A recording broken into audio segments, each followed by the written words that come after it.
Hi guys, welcome back to my channel. Kelvin here. So in investing, you can either choose to invest in growth stocks or dividend stocks and meme stocks too, but we don't do that here. Some people prefer to invest in growth stocks for higher returns, while others prefer to invest in dividend stocks for passive income, aka earning money while you sleep. But what if I told you that not only is the passive income from dividend stocks fake news, investing in dividend stocks can actually do more harm than good? Yes, you heard that right. So in this video, I will explain what are the downsides to investing in dividend stocks. But before I start, I would greatly appreciate it if you can help to tap the like button because it will help out with the channel. In return, I will show you Jia Jia and Kai Kai. Alright, let's start right now. So before you get angry and be like, this Kelvin talking nonsense Okay. Dividend investing actually has a few benefits.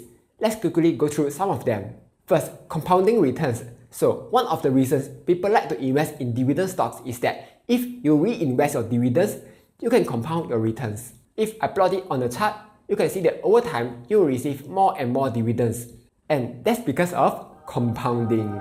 In a paper by Harvard Funds, they found that from 1960 to 2020, reinvested dividends account for 84% of the S&P 500's total return, which is super duper high. If you look at the average from 1930 to 2020, it's slightly lower at 41%, but still very high. So that's the power of compounding.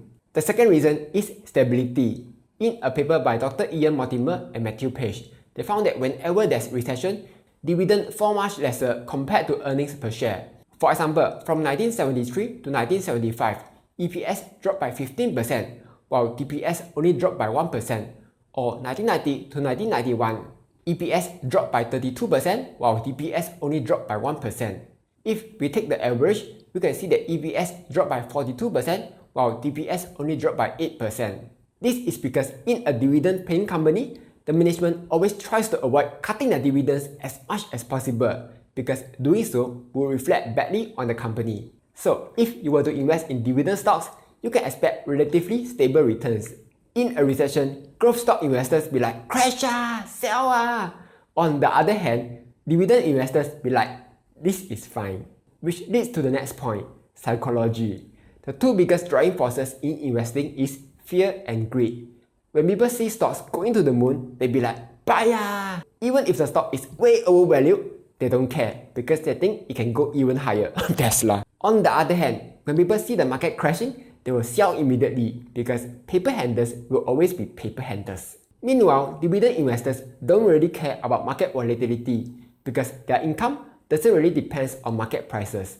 Market goes up, they get paid. Market goes down, they get paid also. So simple. This is why dividend investing is super good if you hate volatility. Like maybe you're retired in your 60s and if you invested in something like Tencent and your stock dropped by 40%, the company ended up having to rename itself as 6 cents. However, if you are living off dividend passive income, and if you see the market crash and some random YouTubers having a headache about the crash, you will still be alright because you will still get paid dividends no matter what. So those are the three benefits of dividend investing: compounding returns, stability, and psychology. Then you'll be like, that sounds very good but why do you hate dividend investing?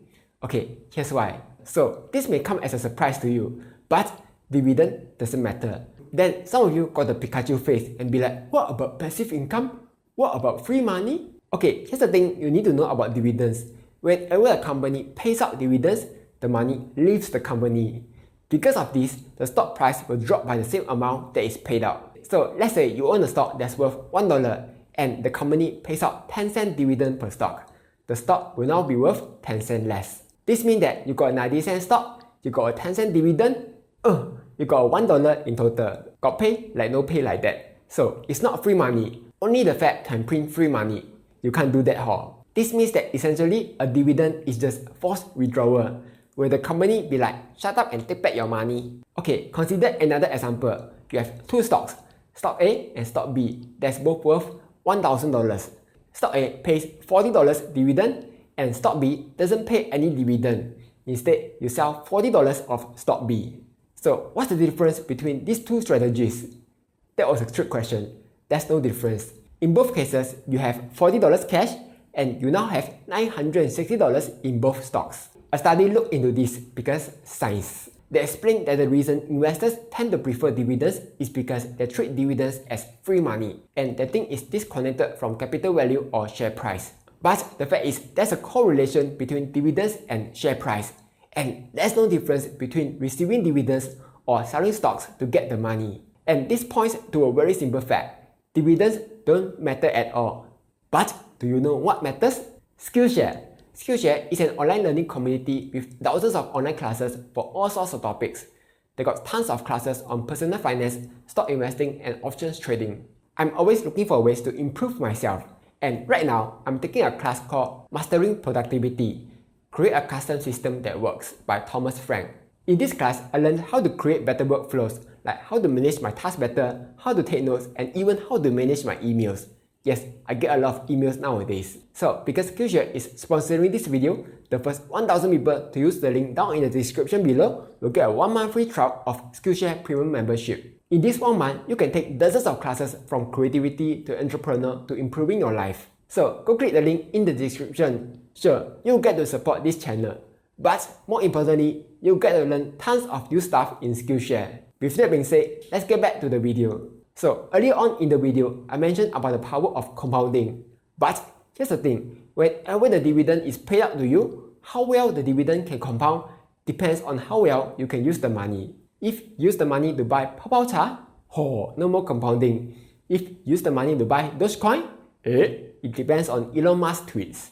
All those aside, the dividend can only compound if you reinvest the dividends. But here's something to think about. Can you or the company compound the money better? What do I mean by that? Let's imagine you have $10 million. Imagine only, you don't have that amount yet, but you will get there someday. What are you going to do with $10 million? Some will say, oh, I will buy condo, buy Lambo, buy handbag. Some will travel the world. Others will invest the money and grow it. However, your returns will depend on how well you invest it, right? According to the research, average investors will underperform the market. On the other hand, if the company has that $10 million, they can use the money to do research, hire talented people, build factories, do acquisitions, all of which can help them earn even more money. So yes, while you can compound your dividend, the company has the ability to compound the money better than most of us to get an even better return. And all this will eventually reflect on the stock price. Check this out, this is ROG, which consists of growth companies, and growth companies pay little to no dividends. Instead, they reinvest the money in themselves. As a result, this ETF gave a 19.3% annualized 10-year returns. If you check other dividend ETFs like VIG, it only gave 14.44%, HHCD 15%, Noble 13%. None of them comes close to giving the same returns as growth ETF VOG. Here's a side note, I saw a few articles saying that Warren Buffett is earning a lot of dividend. Does it mean that he likes dividend stocks? Well, yes, but no. It just so happens that the companies that he likes are paying dividends. For example, Coca-Cola, American Express. The real reason he likes those companies is because they are amazing businesses that generate a lot of free cash flows, not because they are paying dividends. So, as mentioned earlier, dividends are just forced withdrawals. And there's actually a lot of problems with this. Let's say if you are investing in Singapore stocks, like maybe Mapletree Logistics, and they pay you $40. Great, let's invest back the money. Can is can, but you will have to wait until you have enough money to buy 100 stocks. Because that's the minimum amount of stocks that you can buy in Singapore. Meanwhile, the money is just sitting there like a lazy bum. Or let's say if you invest in US dividend stocks and they pay you $40, but hold up, Uncle Sam wants 30% of it first, leaving you with just $28, which makes us sad. Or even if you invest in Ireland domicile ETFs, you still have to pay 15% withholding tax. Whatever it is, with this forced withdrawal, your money won't be able to grow efficiently. And also, if the money is out of the system, your investment will grow slower compared to when it's fully invested. That's also why lump sum investing will always give better returns compared to dollar cost averaging. So here are my thoughts. When choosing stocks, you shouldn't use dividends as the criteria because as I mentioned earlier, dividends are irrelevant. Whether Apple, Microsoft, Tesla pays a dividend or not, it doesn't matter. What matters more is the company's finances. Stuff like, is the company earning money? Does it have a low debt? Is it growing? Those are more important and not just I want dividend paying stock, because if you choose stocks just because it's paying dividend, you'll be missing out on the better opportunities. The other reason I prefer non-dividend paying companies is because they give me more control. If I need the money, I can just sell it anytime. But if I don't need the money, I can just leave it there and let it continue going up or down because stonks. The only real benefit of dividend investing is the psychological factor, because some people like the feeling of receiving passive income. They be like, shock ah. But there's this thing called delayed gratification. If you are investing for the long term, it is much better to leave the money invested rather than to get back the money now. And eventually, you'll be able to enjoy a much higher return. Anyway, that's my thoughts on dividend investing. But what do you think? Do you still prefer dividend stocks or not? Let me know down below. Like, share and subscribe, as I'll be posting new videos every Monday, Wednesday and Friday.